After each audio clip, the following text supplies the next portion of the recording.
Hi everyone and welcome to my channel. If this is your first time here, my name is Hannah.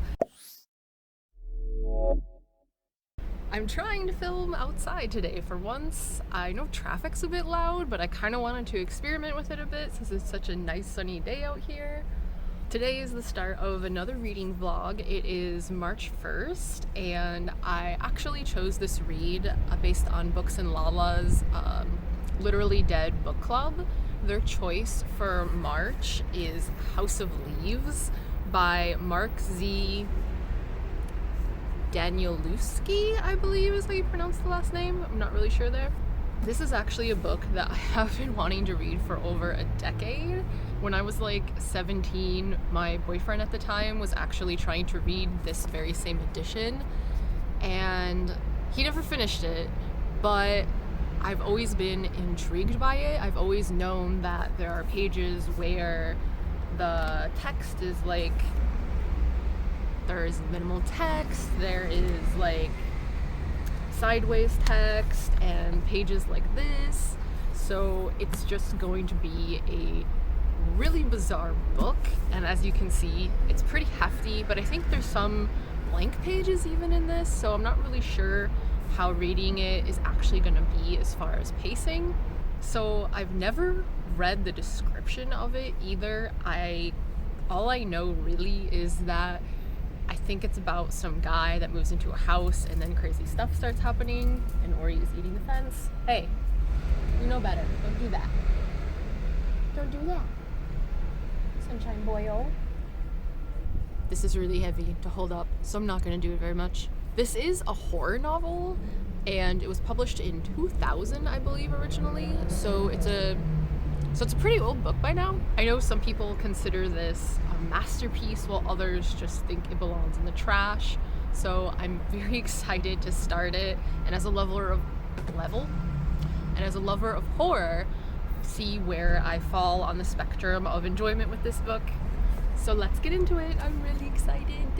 Alright, so I'm about to start this book, and I'm gonna open it for the first time on camera, I guess.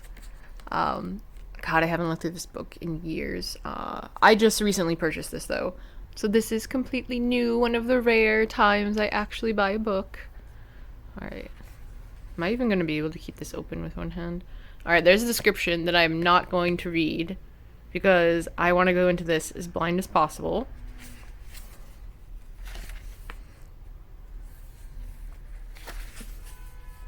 House of Leaves. And house is in blue, and I'm not sure why. I wonder if that'll be a theme throughout the book. Because there's something here that kind of describes some of the differences on the editions. And this is the full color one, so I wonder if some words and stuff might be different colors in here. We'll see. The forward. Oh, okay. This is not for you. Alright, well, good start.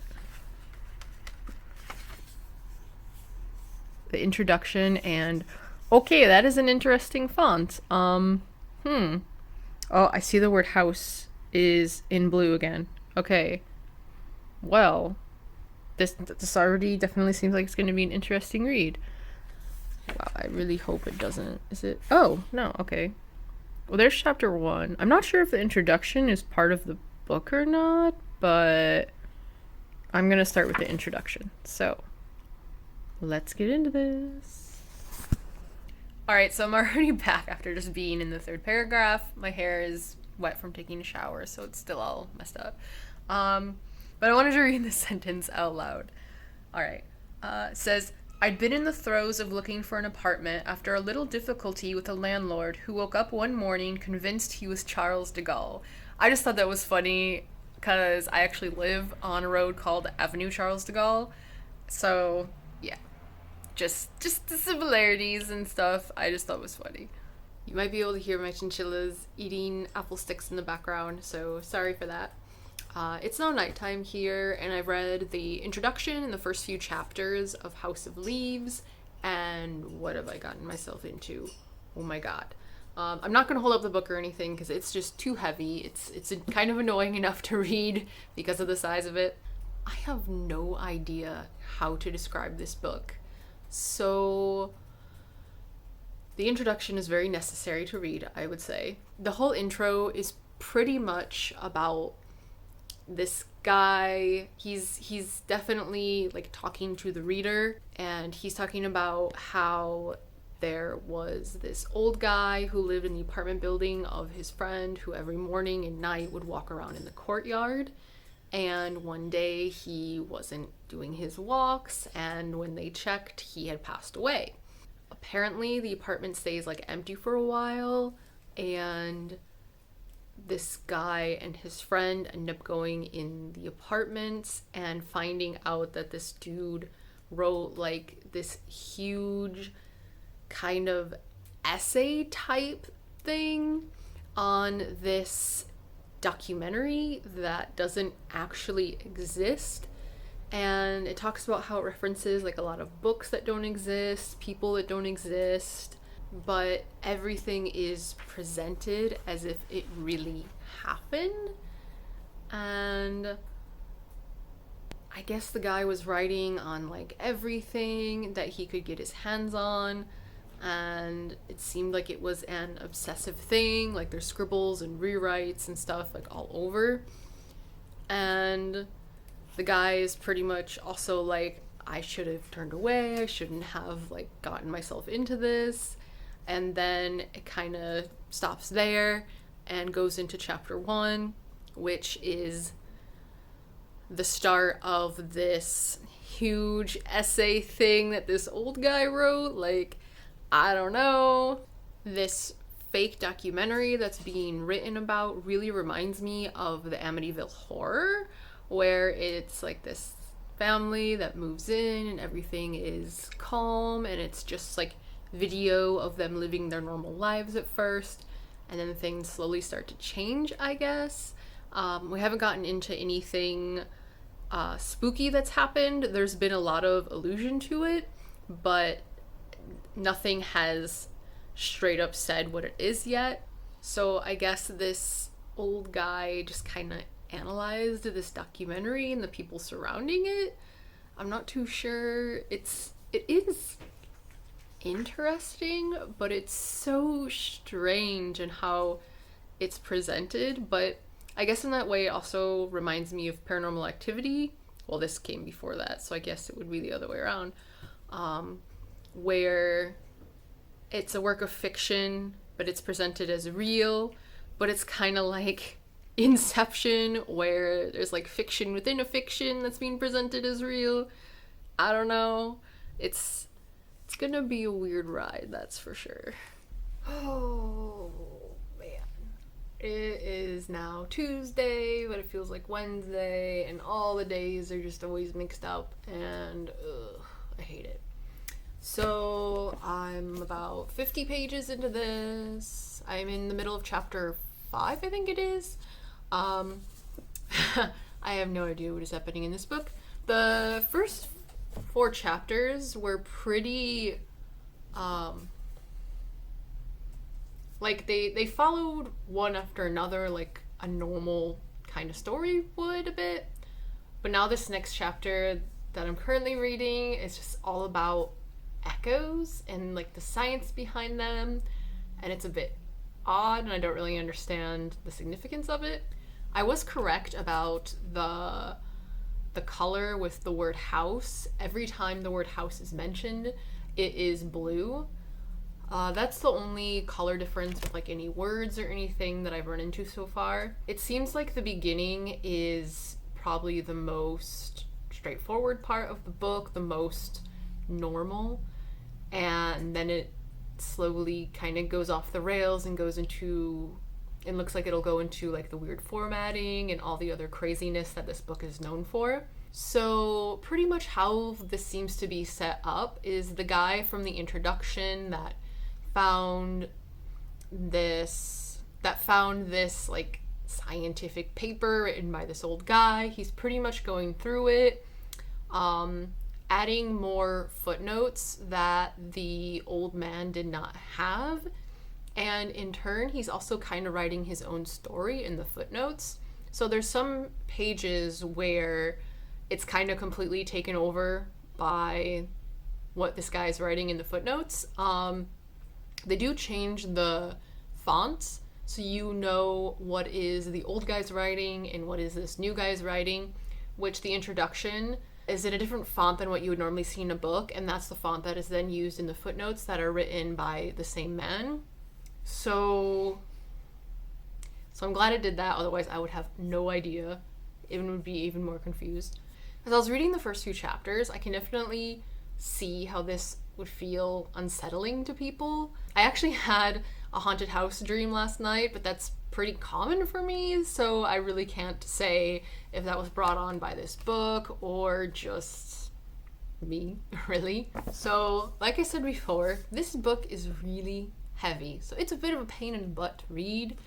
I've been kind of like propping it up on my leg, but oh my god. The current chapter I'm reading isn't really interesting. Like, I just want to know more about the house itself. So I'm hoping it doesn't really stray too far from that after this, but I guess we'll see.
Alright, it's now evening here. You can probably hear chinchillas eating sticks in the background because it's that time of night. I've read 2 more chapters in this. I'm now on page 75. Yeah. So I'm kind of getting to where the footnotes are referencing me to the appendix, which is at the very end of the book, and it's things like letters that the mom of the guy that found these writings wrote. It's a little complicated because I'm not really using names, which this guy really doesn't even have a name, I think. And his father's obituary is another one of them. But I said earlier how he kind of like will tell his own story in the footnotes. And on top of that, it seems like there's even a third person who is going through all of this again and then adding their footnotes. So it's like basically this scientific-esque paper that's been written is being edited by this random dude and is then being edited by another guy. And this third guy is basically like, if you want more of the backstory of this person, then reference these items, which are like the letters and the obituary, and I assume more and more things will come up as the story progresses. But it's just kind of really interests me how it's literally like a story within a story within a story within a story. It's very Inception-esque, I guess. I've never seen that movie, but yeah, just using the word. There was one passage I wanted to read out loud, and I actually even read it out loud to my husband last night. I forgot about it earlier, but to me it kind of shows how the book kind of talks directly to you and kind of builds up this sort of suspense or just kind of dread feeling. Anyway, it's on page 26, starts at the very bottom, and it says, "To get a better idea, try this. Focus on these words, and whatever you do, don't let your eyes wander past the perimeter of this page. Now imagine, just beyond your peripheral vision, maybe behind you, maybe to the side of you, maybe even in front of you, but right where you can't see it, something is quietly closing in on you. So quiet, in fact, you can only hear it as silence. Find those pockets without sound. That's where it is, right at this moment. But don't look. Keep your eyes here. Now take a deep breath. Go ahead, take an even deeper one. Only this time, as you start to exhale, try to imagine how fast it will happen, how hard it's going to hit you, how many times it will stab your jugular with its teeth, or are they nails? Don't worry, that particular detail doesn't matter, because before you have time to even process that you should be moving, you should be running. You should at the very least be flinging up your arms. You sure as hell should be getting rid of this book. You won't have time to even scream. So far, that's probably my favorite passage in this whole book. So yeah, I don't really know what to think of this yet. It's just so back and forth, and I have gotten to the part where I'm starting to understand the house and why it's something horror related a bit more. So I'd completely forgotten, but then when I saw it, I remembered. I did know that apparently the inside of the house is supposed to be bigger than the outside, but I didn't know anything other than that. So I've gotten to the part where that's more realized, and it's a lot more than that. The house seems to perpetually be in motion, like it's always morphing, creating new rooms, editing the ones that exist, but it's all extra to the house, like the living room, the bedrooms, those seem to stay relatively the same, the kitchen area, all of that. So like the base of the house seems to stay the same, but all of a sudden a door will appear like on the wall of the living room, and that just goes into this huge empty space. And the next day, maybe that space is only a third of the size. But then they realize, like, if you go through that door, then there's another door, and another door, and another door, and etc. so far. So it just seems like this endless space that's constantly morphing. And the family's still living at the house, like, they're still there. So I'm really intrigued to see what is going to happen with that. But it is, like, I don't even know how you can have expectations going into this book, really, just since there's so much going on. There's so many, I don't even know. It's so hard to explain, but I've mostly enjoyed everything I've read so far. Like the one chapter about echoes, I realized after why it was relevant, but while reading it, it was just kind of like, oh my god, I don't want like a science theory being thrown at me. Like, I don't really want a science class right now. But yeah, I'm really intrigued to see where it goes and what happens when the book format goes absolutely bonkers. I'm really looking forward to that. So I'm going to try and read a few more chapters tonight, but since the book is so heavy and everything, I think I'm probably just going to mainly try and do updates during the day so I can like sit at a desk and be able to look at it and read out of it if I need to. So I'm going to stick to that, I think, but see you tomorrow. Hey, it is Wednesday, March 3rd. Yes, I can believe it is. Oh, I'm about 100 pages into House of Leaves. Shit's going down.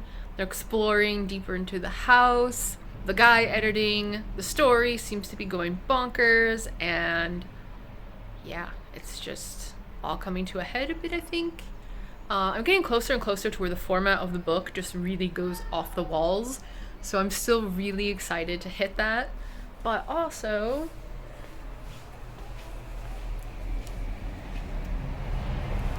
oh gosh, cat. Today is another nice day outside. It's sunny. So much sunshine. How do I flip this? There is a torty. It is sunny.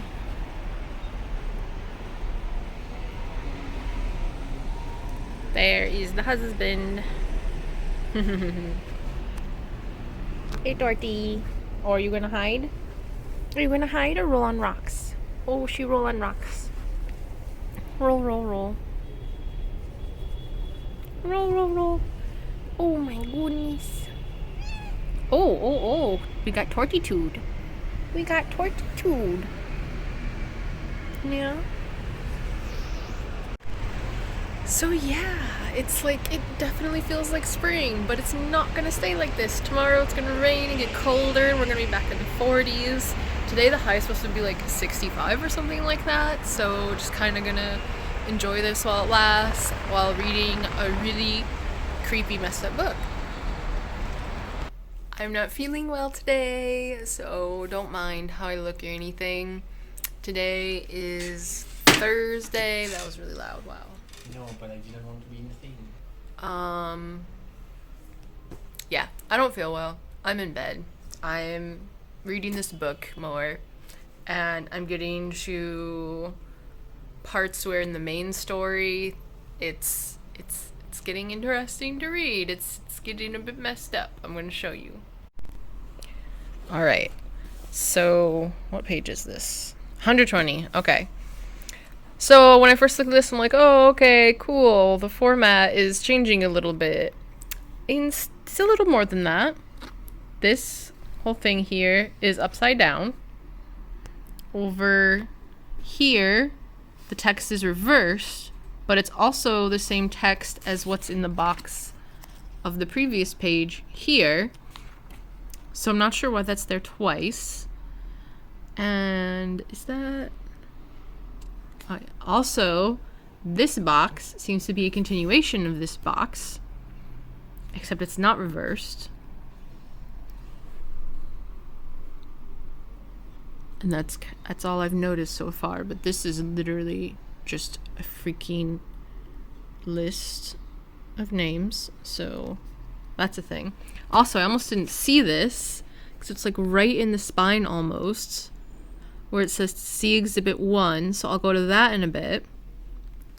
But also, I'm going to put a little bookmark in here. Also, I read the letters that are in the appendix the other day, and that was like 70 pages of letters. Let's see if I can find it now. And, oh, okay, here we are.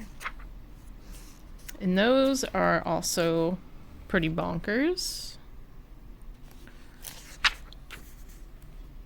They kind of show the descent into insanity a bit. And there was one letter that we had to...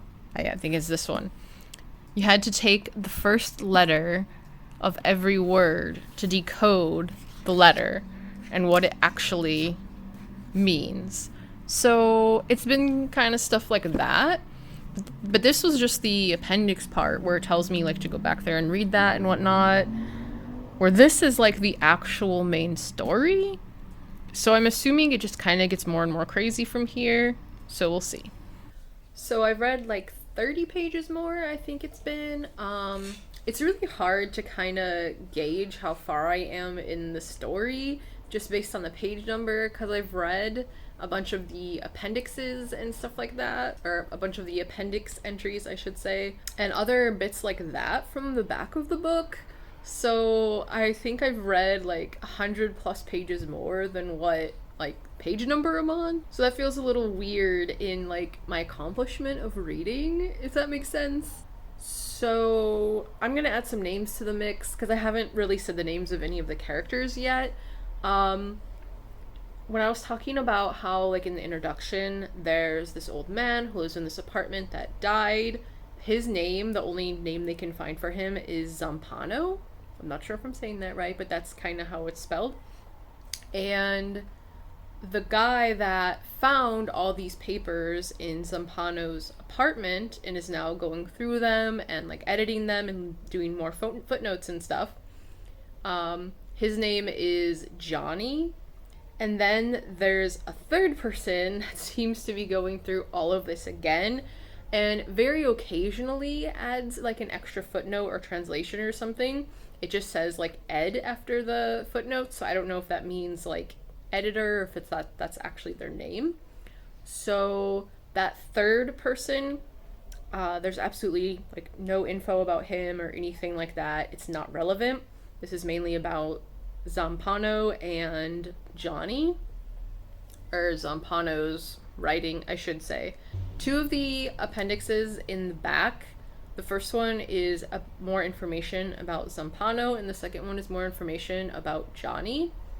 And learning about Johnny's backstory is okay, but all of the footnotes that he's adding into the main story itself, I'm not really liking. At first it was okay, but now it's just pretty much each one is some sort of sexual encounter. Like every single time he meets a woman, they end up sleeping together, and it's just kind of like, what? Like that's not exactly realistic. So it's very odd, but at the same time, he is absolutely losing his mind.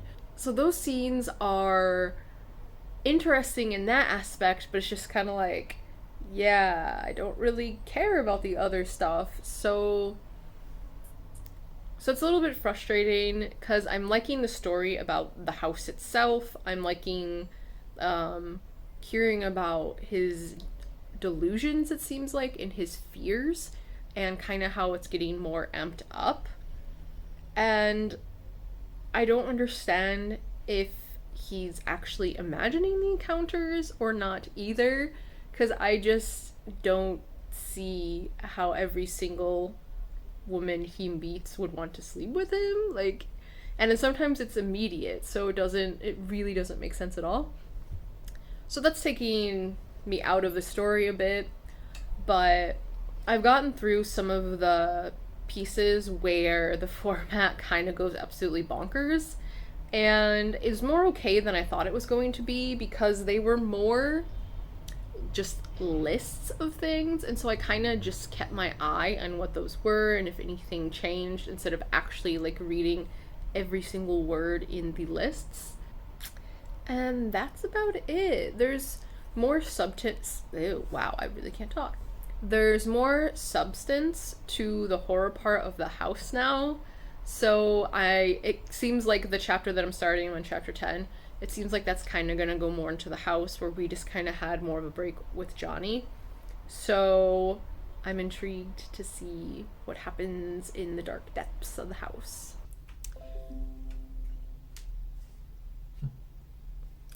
It's a new day. I don't feel like crap anymore. It is Friday, and I can almost never keep my days straight.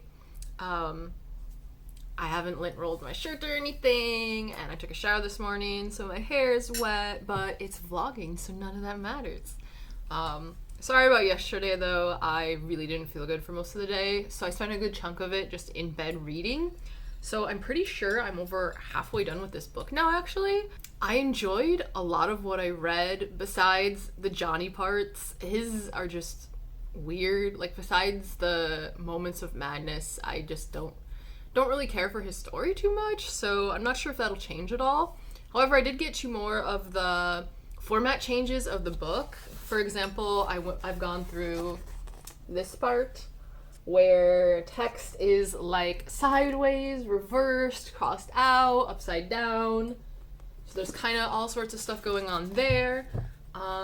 Then there's pages like this where it'll mostly be empty, or there'll be like a word stretched out over several pages or upside down or something. And that's pretty much happening at really tense moments, and I actually found it pretty effective. However, at the same time, my mind is going, oh my god, this is such a waste of paper, holy crap. So there's that. Also, obviously, in those moments, it makes it really easy to go through a bunch of pages at once, so that also helps getting through a good chunk of this book. Also, if you hear noise, my husband is eating lunch. He finally got to be on his lunch break, so it's just that. It's fine. I don't even know what page I'm on. Where the hell is my bookmark in this? I'm on page 339, but I've read like 100 pages of the other stuff, so I'm probably closer to like 400 something. So yeah, I'm definitely over halfway done with this book, and it looks like there's a lot coming up where it's back to this kind of format. So hopefully today I can get through another large chunk, or maybe even finish it, maybe. I don't know. I do have some editing I need to do today, so I can't like waste my whole day reading. Because I wanted to get some stuff done yesterday, but I just was not feeling up to it. It was not going to happen. So I kind of have to make up for that today. So I'm not sure how much I'll be able to read, but I don't know. I'm confident because I'm really enjoying it more than I expected. But I don't feel like this is going to be a book I'm going to be able to give a rating to in the end, just because it's so different from anything I've ever read before, and there's so many different parts to it, and there's just so much story within a story within a story going on. It's like, how do I rate that as a whole when I'm enjoying all those little pieces so differently? It just makes it too difficult, and I don't even really think this is a book that really needs a rating. It's an experience, and I guess I'm enjoying that experience more than I expected, but I just don't think I can put a solid number to that. We'll see what I think about that at the end, though. So, today is Monday, and I know it's been a few days, but the weekend was really busy. Well, not unexpectedly, but uncharacteristically busy. That's the word I was looking for. My hair looks really, really weird. Whatever. And my throat isn't exactly doing the best. It hurts to talk, actually, and my voice has been kind of going in and out of it. So if it cracks, I'm sorry. Saturday night, I did end up finishing House of Leaves. I read this in less than a week, which is kind of bonkers to me because it's such like a brick. But we all know the format changes. There's some pages with just a few words on them, etc., etc. So it is what it is with that. So I'm not going to give a rating to this book. There's no way. There's too many layers to it. It's so much of a story within a story. It's just, I don't think it's something that I can give an accurate rating to, especially since I've ended up loving the Davidson report and really disliking Johnny's point of view in the end. And it's just another one of those where I have like a love-hate relationship with it a bit, and that's another reason why I don't really want to add a rating to it. I did, however, put this on my favorite books list on Goodreads because it's just so unique, and I just loved the Davidson story so much, and I just love how you can, if you want, go through this and follow the theories, follow the codes, and basically kind of drive yourself a little crazy with it, just like the characters in the book. There are so many theories and such that you can look up with this. I don't really want to get into them in this vlog just because it's a lot. But there's some imagery that will probably stay with me forever for good reasons and bad reasons. Content warning, there is animal death in this, and there is a scene of a brutal animal death that I really wish I could just completely erase from my brain because I absolutely hate it. So be aware of that if you ever decide to pick this up. It will literally just pop into my head at some moments, and I'm not amused by it. Also, I'm sorry if my thoughts are a little bit scattered on this. It's just so much and so a bit overwhelming. I'm just always I don't really know what to talk about or say because it's just so much, and I don't want to do spoilers, and I do think my favorite part about this book is just the buildup of the sense of dread and the atmosphere. For me, the change of formatting was amazing. I thought it was really key to building up that atmosphere, and it just ended up being a really immersive experience for me. I was really skeptical of it going in though, Like, just flipping through the book, you see it, and it's like, what the hell is this? Everything's just going crazy. I don't really understand. But then when you actually get to it and are reading through it, just how some of the most tense points are like drawn out, or where the formatting is kind of mimicking what the words are saying. It was just so good to me. Like, I just loved that. And I know there's people on the other end of the spectrum that just absolutely detest this book, and that is completely fine. I thought that I would probably end up either in the middle or hating this book. So for me to end up kind of on the other side and ending up really enjoying it and loving the story is a pretty big surprise to me. I really didn't see that coming. And I'm glad it went that way, because this is such an iconic book, I guess, in the horror genre, that I'm just happy, and I'm just happy that I enjoyed in the end. I'm also really proud that I finished it, because like I said before, I've been wanting to read this for like over a decade. So to kind of close it at the end and just be looking at the cover and be like, I read this, it just feels good. There was a page I wanted to read from, and I just realized it would be a spoiler, so I can't do that. It sucks, because it's probably one of my favorite lines in the book. Well, it is what it is, I guess. Alright, let's see if I can actually summarize this book. So, going into this, I literally just knew that it was someone moves into a house and it's bigger on the inside than the outside. That's it. So that's just kind of the base story. There are a lot of levels to this. Pretty much there's a fake documentary. It's something that's not supposed to actually exist. And it's a husband and wife and 2 kids. They move into this house, and these doorways just kind of start appearing. One's in like the bedroom, and it has like an extra kind of closet there that wasn't there before. And then there's one in the living room, and it's this dark hallway that wasn't there before. And the dad is a photojournalist, and so he is super curious, wants to document this, etc., etc. So he ends up bringing friends and family in.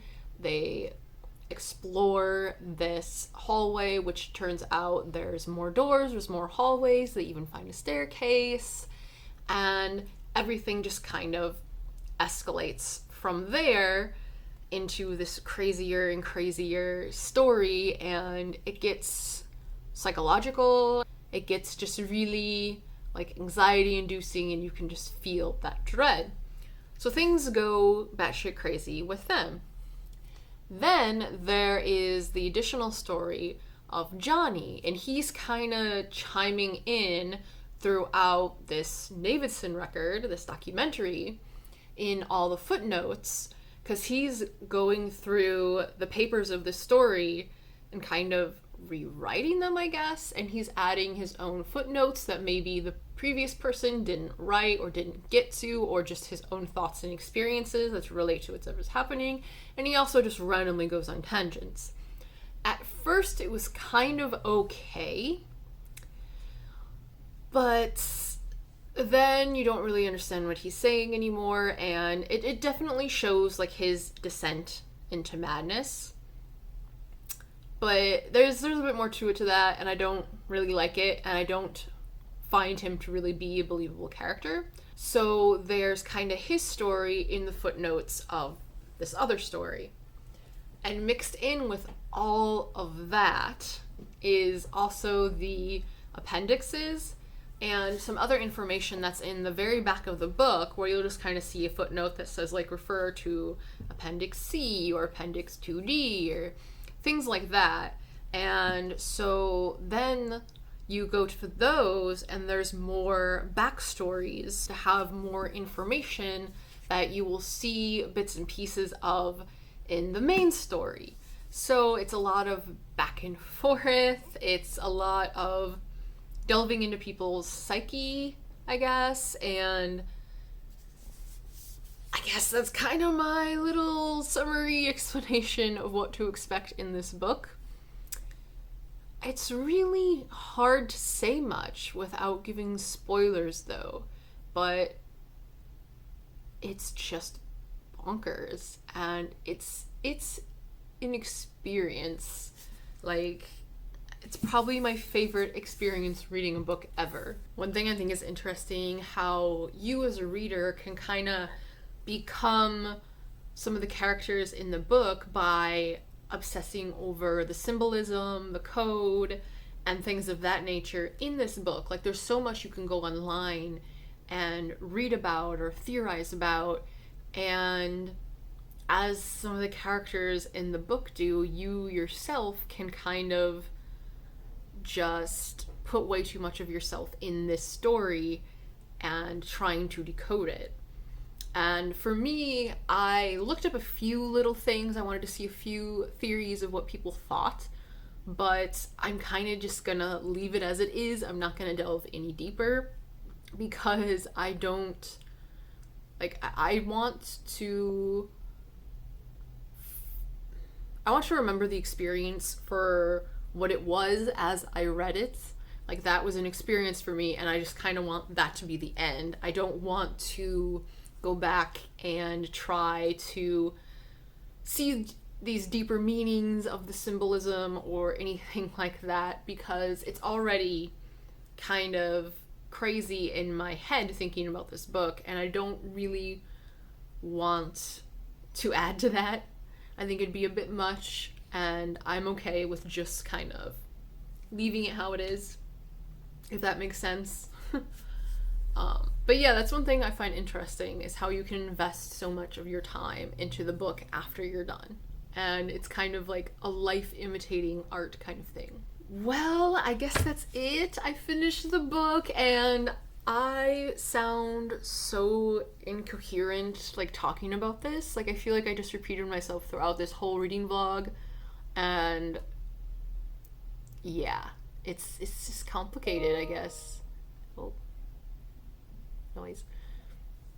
It's just complicated, and I don't know, you kind of just have to experience it for yourself, especially since it's a polarizing book where people hate it, people love it, there isn't much in between, and gosh, it's something. And it's just so different from any book I've ever read before that I'm just happy that I did it. So sorry this was a bit chaotic, but if you do happen to like this, please give a thumbs up. Those help me out a lot. Subscribe as well. I do a lot of reading vlogs and wrap-ups and things of that nature. I'm not really sure what reading vlog I'll do next, though. I have way too many books I need to read and not enough time to read it. So we'll have to see there. And until next time, bonne journée and au revoir.